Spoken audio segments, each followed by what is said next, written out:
अस्सलाम वालेकुम। मैं लिया में मौजूद हूँ और आ जाएँ सर, लिया में मौजूद हूँ और बड़े तारीख़ी एरिया में मौजूद हूँ और मेरे साथ अब्दुर्रहमान मानी और एहसन भट्ट भाई मौजूद हैं और मैं इनके पास हाज़िर हुआ था। तो मैं चाह रहा हूँ कि ये इस महल्ले की अहमियत और ये किस नाम से है और ये किस तरह है।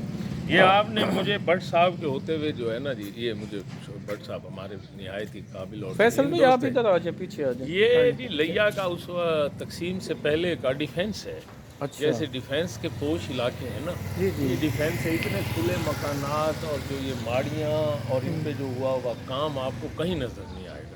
यहाँ पर उस वक्त की जो अमीर तरीन फैमिलीज़ थीं लिया की, हिंदू रिलीजन्स की, वो थीं ढींगरा फैमिली।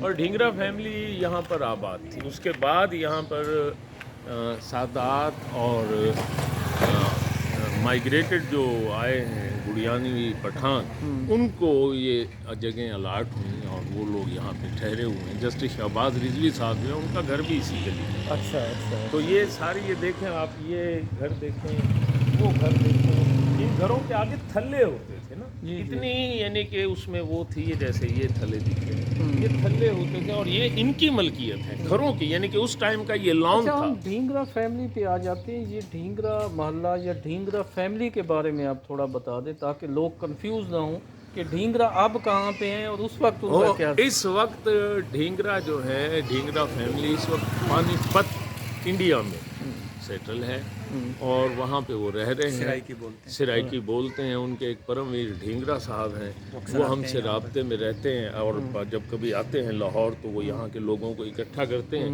उन्होंने सराइकी अपने माँ बाप से सीखी थी।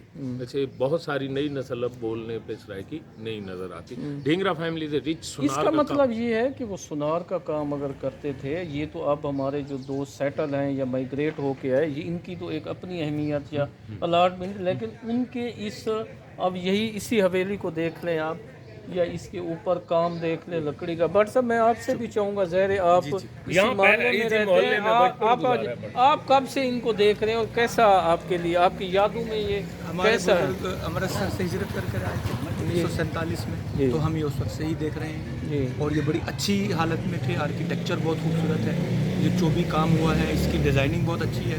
उस ज़माने के हुनरवरों की ये महारत का सबूत है। बड़े फनकार थे जो ये लकड़ी से इन्होंने इतना खूबसूरत डिज़ाइन बनाए हुए हैं कि अगर आज के फनकार देखें तो वो हैरान रह जाए। इतनी नफासत, इतनी बारीकी, सफाई और उसमें एक तख्लीकी नज़र है हर काम में नज़र आ और ये चूँकि गर्दिश ज़माना से इसका रंग रोगन ख़त्म हो गया, वरना ये बहुत खूबसूरत है। हमने अपने बचपन में देखा है। लाहौर में रहते हैं और एक लाहौर में आपका लिखने पढ़ने का एक as a intellectual as a वो है आपकी, बड़ा लिये के लिए हम काबिल फ़ख्र शख्सियत है। ये फरमाइएगा, लाहौर में तो ऐसी चीज़ों को प्रिजर्व किया जाता है, महफूज किया जाता है। मुझे ये इतराज़ नहीं कि ये किसको अलाट हुई, क्यों हुई, नहीं होनी चाहिए, ये उनको मिला, उनको सारा कुछ हुआ, लेकिन ये तो हमारा एक असासा है ना, ये तो हमारी पहचान है ना, ये तो बेसिकली उस्ताद जी ये तो लिया है ना असल। ये ढींगरा फैमिली के भी असासे हैं, उनकी मोहब्बतें हैं, उनका प्यार है, जिन्होंने इसकी एक एक ईंट लगवाई, जो इसमें रहे, जो अपना घर में रहे, थल के कल्चर का थल का हिस्सा है। और ये पूरी लाइन है, जैसे आप गुड़ियान में वो सामने आप देखें कितना खूबसूरत बना हुआ है, ये बना हुआ है, ये सारा कुछ जो है इसमें कोई शक नहीं है। मतलब ये ऐसा क्यों नहीं हो सका, मेरा सवाल ये है आप दोनों साहबान से। मैं मेरी जो राय है ना इसमें मेरी ये है, क्योंकि ये घर अलाट हो गए थे उनको, जिनको अब ये मलकियत में चले गए हैं उनकी, ठीक है, शायद उस वक्त इनको इसकी तारीखी अहमियत का, जैसे हमें हमारी पूरी कौम मिन हैसुल कौम, हम 1000 सदी पीछे हैं दीगर कौमों से हेरिटेज के हवाले से कि हमने इसको संभालना है या नहीं संभालना। तो बहुत सारी चीज़ें हमारे सामने के जो मिसमार हुई हैं। अब हम गवर्नमेंट से भी बात करेंगे ना, तो गवर्नमेंट कहेगी जी वो तो उनकी ज़ाती मलकियत है। नहीं वो इसकी अहमियत नहीं, मैं अर्ज करता हूँ गवर्नमेंट उनको पे करे ना जी, उनको मुतबादिल। ये पेशावर में हुआ है, पेशावर में ये हुआ है कि हवेलियाँ खरीद की गई हैं। हवेलियों को मैं ये नहीं कहता कि जिनको अलाट हुई है उनको उनको हुकूमत राज़ी करे, उनको अमाउंट दे। बट साहब आप क्या कहते हैं? आपने बिल्कुल सही फरमाया। इससे तो कई बात होंगे। एक तो कि ये इस फ़न का एहया होगा। हमारे जो मकामी मतलब जो लकड़ी का काम करते हैं उनको भी बहुत अच्छा रोज़गार मिलेगा। ये और बैनुल-अक़वामी प्रोजेक्ट्स भी हैं। हमारी मकामी इंतज़ामिया डीसी साहब को चाहिए कि जो आलमी और ये देखिए वफाकी हुकूमत को ये कल्चर और आप अगर किला दिरावड़ हो सकता है तो मई माता मंदिर को भी होना चाहिए, माई माता मंदिर को भी होना चाहिए, इनको भी होना चाहिए। अब ये मैं नहीं कहता, मैं भी अब ये फैमिलीज इस पोजीशन में ना हूँ कि ये इस चीज़ों पे इतना इन्वेस्ट कर सकें या इन्हें संभाल सकें। या ये अगर पोश अच्छा, कल को कोई भी हमारे आते हैं दुनिया भर से कहीं से भी आते हैं, वो कहते हैं यार लैया दिखाओ, तो हम उन्हें क्या दिखाएंगे? ये 2-3 बारिशें हो तो ये भी गिर जाएगा ना। देखें लेकिन जो काम हुआ। हाँ फैसल भाई, आप कब से देख रहे हैं, आपकी क्या यादें हैं इस मामले के साथ, इसके साथ? बचपन तो मेरा यहीं गुजरा जी, और लड़कपन भी है। तो हम लैया की गलियों में जैसे बच्चे खेला करते थे, इस तरह खेला करते थे। तो जिस तरह ये इमारतें, ये लकड़ी का जितना ये काम हुआ है, इसके साथ साथ यहाँ पे कमर जहाँ कुछ अर्सा घर में रहे हैं, उनकी छत पे एक कमरा है, बालकनी टाइप का।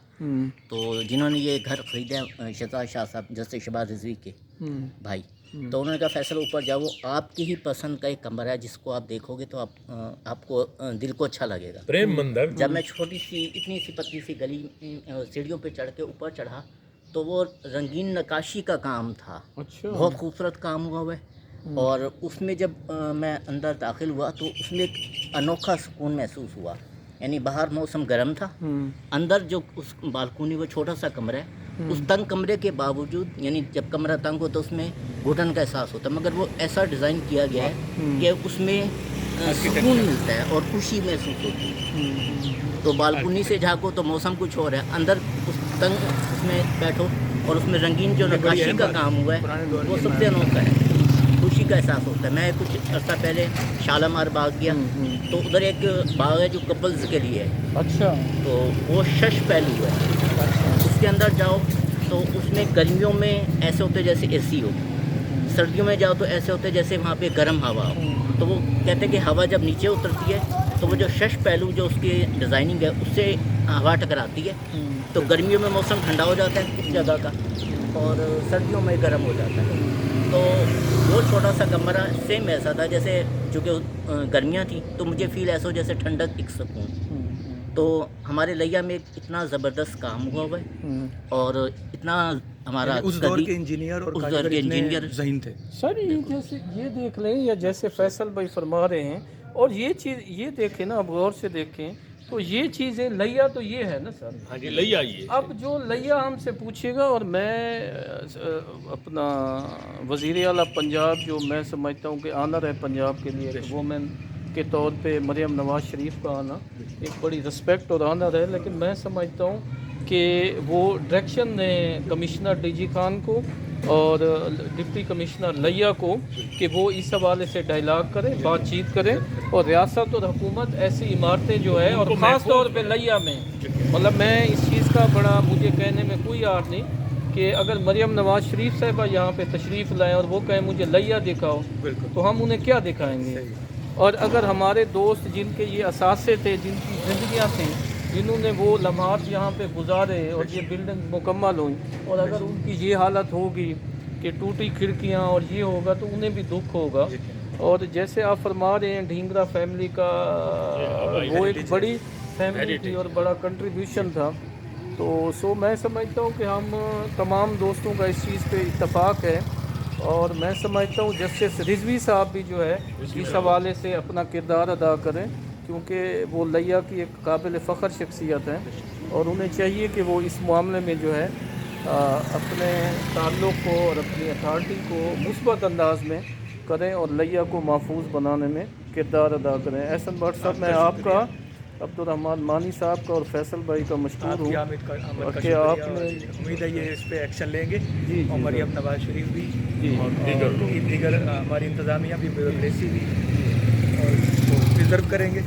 बड़ा ये कल्चरल असासा है हमारा सब। बहुत शुक्रिया सबका।